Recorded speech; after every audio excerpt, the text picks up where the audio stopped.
Hey everyone, it is I, Jack, and yeah, it's been a while. Anyway, though, let's talk about Exorcist Believer. Um, I went to go see it the Thursday night, the day of the premiere, and I purposefully tried my best not to find any reviews or anything. I mean, the one thing I did come across is people's facial reviews on their YouTube videos because they started putting them up. The thumbnails did not present a joyful experience, you could say, to that reviewer or those reviewers. But I'll say this: look, when I went into the film, I knew this. One, this is a reboot to. They're doing the same thing, like what they did to Halloween. It's a requel, as they're calling it now. It's a reboot of technically Exorcist 2 Heretic, and it's kind of they're doing that whole thing, basically ignoring the original timeline. So now this is technically the new part 2. And of course, this is directed by David Gordon Green, which you may know from, of course, the newest Halloween trilogy. And let's face it, we all know the first movie, Halloween 2018, was great. Halloween Kills, evil dies tonight. That's the one line. Then Halloween Ends. Everyone shook. Everyone scratched their head and was like, what the fuck did you do? What is this? So I went into this film apprehensive, of course, cautious. That's the word, not apprehensive. Cautious. I went into this film very cautious. But also, number two, there's no way, there's zero way this movie will ever top, or technically any exorcism movie. Until then, one day there will be, but as of right now, there isn't. There is no Exorcist movie that will beat the original Exorcist. It's a high bar, and no one's come close to it. No one. Me personally, it's not even an exorcism. It is sort of an exorcism movie, but Hereditary came very close, but it can't top it still. So, Exorcist Believer. You've seen already all the reviews, all the all the news reports. It is currently sitting at a comfortable 23% on the tomato reader, and the audience scores 59% as of today. So what does that mean? Is it really that bad? Is it a horrible dumpster fire piece of shit? No, it's not. No.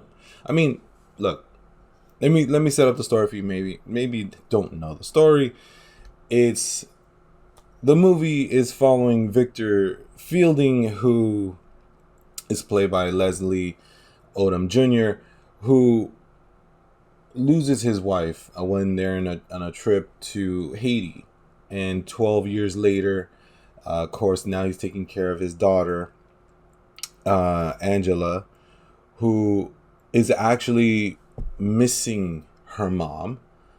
And with her best friend, Catherine, they decide to go out and try to make contact. And they go into the woods. And then ultimately something comes back with them. And then, as typical exorcism movies go, everything starts to fall apart from there, and ultimately leading to a battle of good versus evil at the end. What exorcism movie hasn't done this already? I mean, Exorcist 1 is pretty much that same setup. But what makes Exorcist, the original Exorcist, so amazing, let's just be frank. What makes it amazing is the performances and the special effects, and the atmosphere. Those are the three things, in my opinion, three things that make that movie amazing. Now, this movie, they took it seriously. You can tell they took it seriously because it does have atmosphere. The performances are good, with an asterisk, and I'll get to that. But what fails this movie is, of course, in practical effects or the special effects of the film. We're in 2023. We rely too much on fucking CG. So when CG is used, it will obviously look a certain way, and then ultimately it'll take you out of it. Especially if you're so used to the original, it'll take you out of it. But let's just be also frank. This movie's not made for the generation that grew up with the original Exorcist. This is a movie made for people. Maybe this is designed to be Gen Zs. I know I'm gonna. I know I'm labeling myself at that point. This is more like the younger generation's a chance to experience something like the 70s Exorcist. But the thing is, like, not exact. There's no way this movie will ever come close to that film. There's no way. But personally, I had a good time with the film. I got creeped out a couple of times. There were a few parts that made me crack up. I was like, oh God, we're going there, aren't we? We're really doing it, aren't we? But overall, the ending made sense to me. I was like, okay, that made sense. And at the end, what a movie's designed to do is, a movie's designed to entertain you, and I was entertained. Is it a perfect film? No, it's not. Inception, one of my favorite films in the whole world. I think it's near as perfection as possible. Inception, it's nowhere near perfection of a horror film. So again, it's nowhere near Exorcist. Either theatrical or director's cut. Both are perfect to me. But it's nowhere near that. But unfortunately, we're living in a time where the film is going to, because of the score, it's going to cause people to say, you know what, I'm not going to go. You know what, and I was having a conversation with my friend, and he made this point. When you go to a movie theater now, because it's so expensive, if the movie doesn't pan out the way you want it to, don't you have the right to get super angry? Or at least super disappointed? You do. Yes, you do. But that's the thing about movies. Because even back in the day, for me it'd be the early 90s, late 80s. But even then, let's go back further, let's go back to the 70s when original Exorcist came out. There was no real review of the film prior. There was no Rotten Tomato. You had to find out about this film day of. And then, of course, word of mouth after that. After your friends, your neighbors saw it, you talked about it, you made a moment to go see it, and then there you go, more people saw it. So here's a funny story. I remember my uncles telling me about The Exorcist when I was very little. My uncle went to go see it the week of its release. He was living in Miami.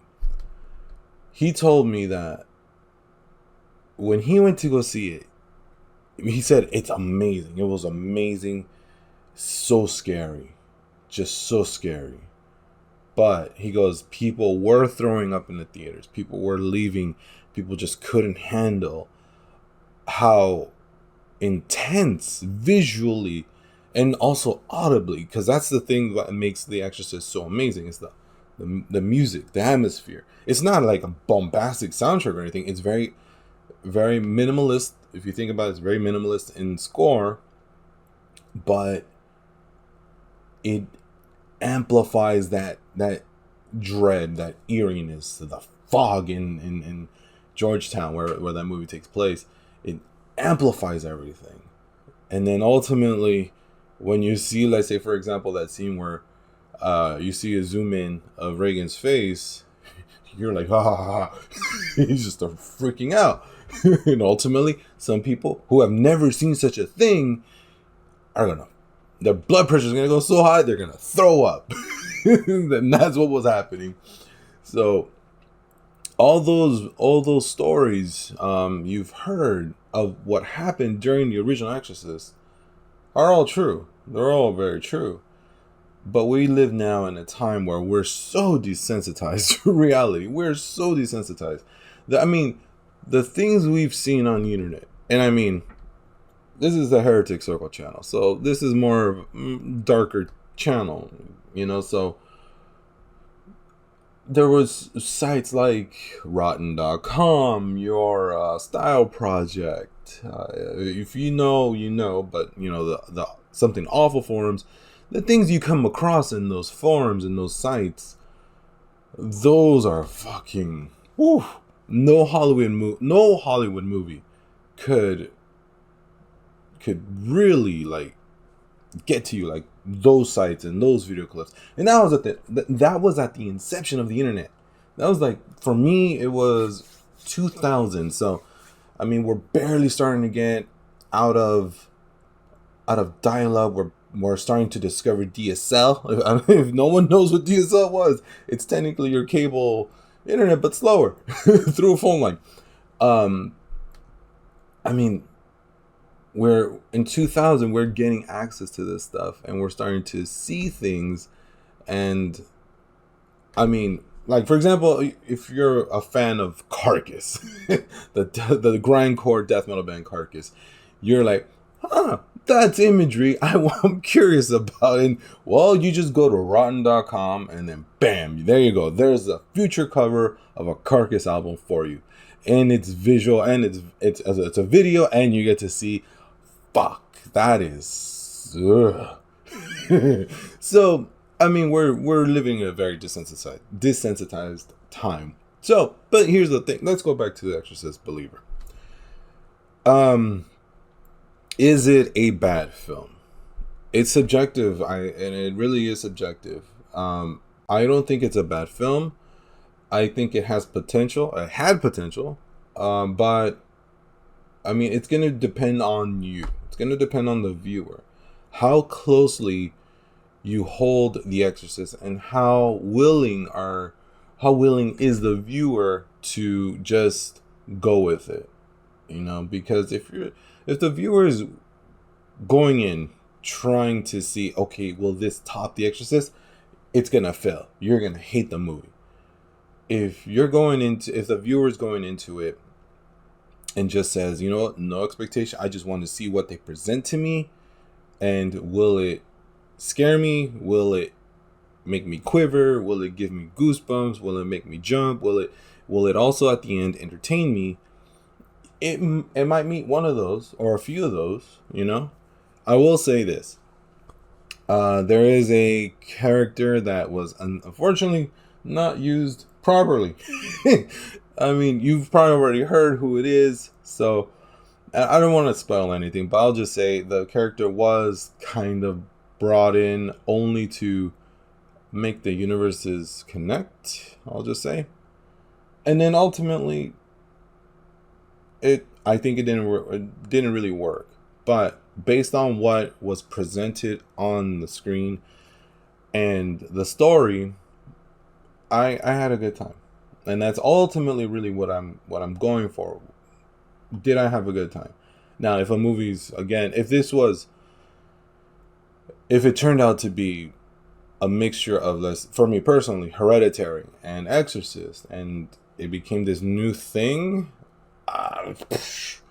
not only would I be entertained, it would be like a whole different level. But this is a movie that, because it's tied to that name, unfortunately it's gonna fail, because there's no way of topping the original.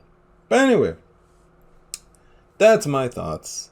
So if you've seen the film, what did you think? Leave a comment below. Let's discuss. And here's my, okay, I'll do a quick rank. These are these are the rankings of the Exorcist film. Now, there's an asterisk to my ranking. Oh yeah, there's another asterisk I need to talk about. There's an asterisk to this ranking. I haven't seen Dominion or the prequel one, so there's two I'm missing. Now, I really haven't seen them, but let's just go with away from those and just go with 1, 2, and 3, and then this one. Let's just go with that. Of course, The Exorcist is always going to be 1. Director's cut or theatrical, either one. It's always number 1. Number 2, I personally believe number 2 should be Exorcist 3, because not only does it continue the story from Exorcist, but also it's actually pretty fucking creepy. Although George C. Scott, I believe, George C. Scott, his performance is pretty hysterical, but at the same time, though, the story is just it's creepy enough to continue the legacy and also the story, So that's 2.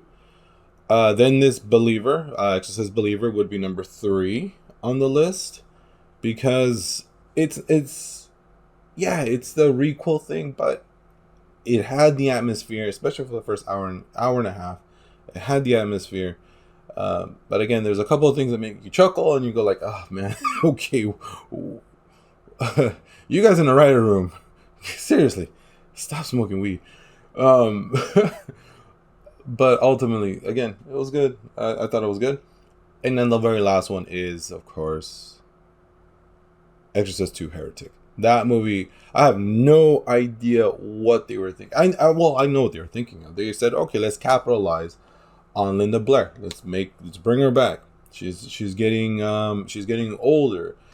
She can probably be a scream queen almost. And then let's just change. I don't know. The story is weird. If you haven't seen Exorcist 2 Heretic, the title sounds great, right? The Heretic. But the premise is so fucking weird. And James Earl Jones as an African moth demigod. Yeah. Interesting. But anyway, there was a caveat I wanted to talk about real quickly. And I mentioned in the acting with an asterisk. See, here's the thing with the exorcism films, and why I think this current exorcism films or exorcist type films cannot live up to the original.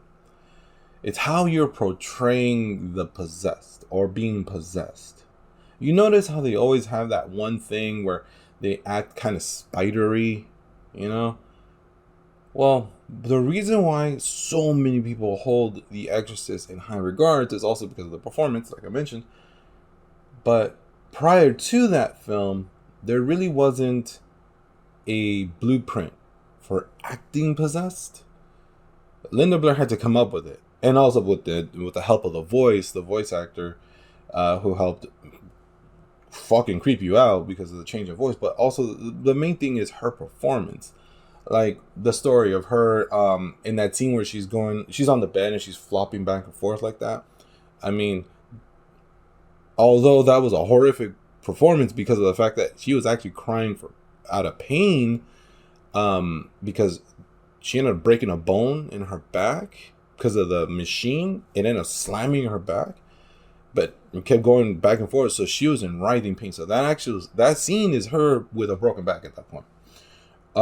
But once she is possessed, it's very subtle, even though you have the grotesqueness and everything, but her performance is very subtle. And so she's just giving you looks. She's giving you like slight things. And then when she bursts in anger, it's not like a jump scare. It's just like you're arguing with somebody, and you're arguing with somebody, but who has this disfigurement, and it's just like all this sensory overload, and you just can't take it. In modern exorcism films, it's jump scare and a spidery type of movement, and it doesn't work a lot. It just doesn't work. So I believe that's really where a lot of exorcism films fail. It's just the way you perform being possessed, and they're going off a blueprint that's been it's not new, but it's in the last decade, and it just hasn't been up to par. So whoever does, if they do decide to go for, I mean, they're supposed to do 3 of these, 3 new Exorcist films, just like they did with the Halloween. The next performer, I hope they maybe study, of course, The Exorcist, maybe even other exorcism films, where it's not about the spidery kind of like thing. It's more like subtle, because that creeps you out more, because you there's a chance you're talking, maybe, or you're making connection with someone who's not all that gone, and then ultimately, they're gone, they're possessed. But anyway, though, again, if you saw it, what did you think? Again, I enjoyed it. Did you enjoy it? Did you not enjoy it? Let's discuss. And thank you for watching, and I'll see you next time.